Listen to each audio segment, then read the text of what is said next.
Well, good morning and welcome to the Market Carver. Hope you had an outstanding week.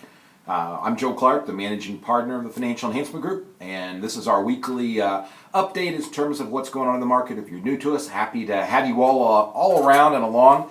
If you've got questions afterwards, please feel free to email us. One of us on the team will get back to you as quickly as we can. You can reach us, of course, at yourlifeafterwork.com. Find out more information there.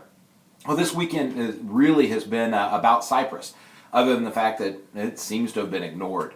It made more headlines than it does anything. And I will say one more time, as I said last week, that I think there are disruptions and distortions that occur in an economic fiber and the framework that sometimes people just forget about. Don't think that they won't come back and have consequences at some point in time. But this is a big story in Cyprus. It's just the way around it. Of course, we offer smart, tax-savvy investment strategies. Our focus is to take taxes and look at them from a standpoint of the three phases of finance: how you accumulate money, how you preserve it, and eventually how you distribute it. We do manage the money internally through our allocation meeting, and that's what this is really about, is to bring you an update of what's going on. There are four legs that we look at: the technical leg, the fundamental leg, the institutional leg, and what I call the story leg, or the macroeconomic. So we usually talk about a couple of them each week.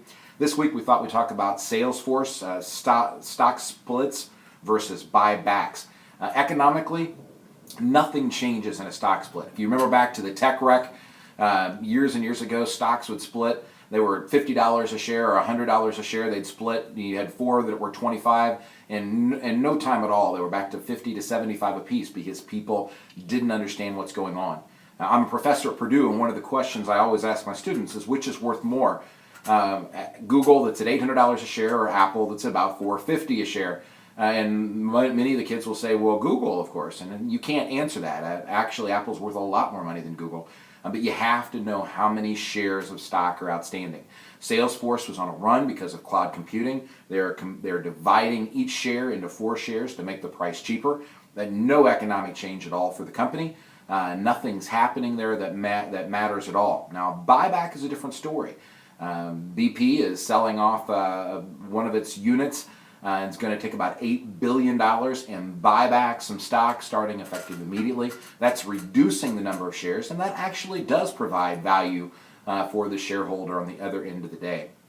Municipal bonds were one of those things coming out of 2008 that Meredith Whitney, Meredith thought that, and she was the one who said, hey, I think Citibank's going to fail, or at least needs to stop paying their dividend. Got death threats and the whole bit. Eventually, as you probably know, Citi did have to stop their dividend, and it really got hairy there for a while. But she said, hey, I think muni bonds are going to go through the same deal. Municipalities around the country are going to have problems.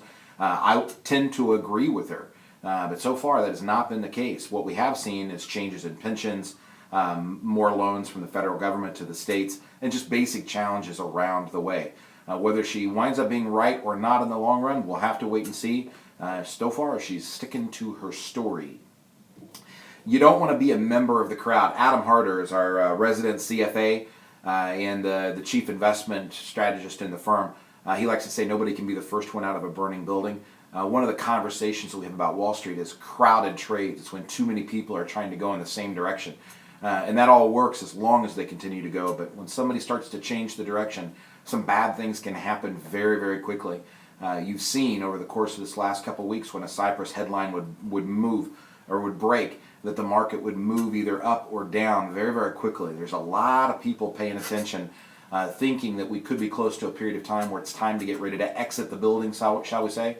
And as a result, there are many trades that appear to be very, very crowded. You really don't want to be where the massive folks are.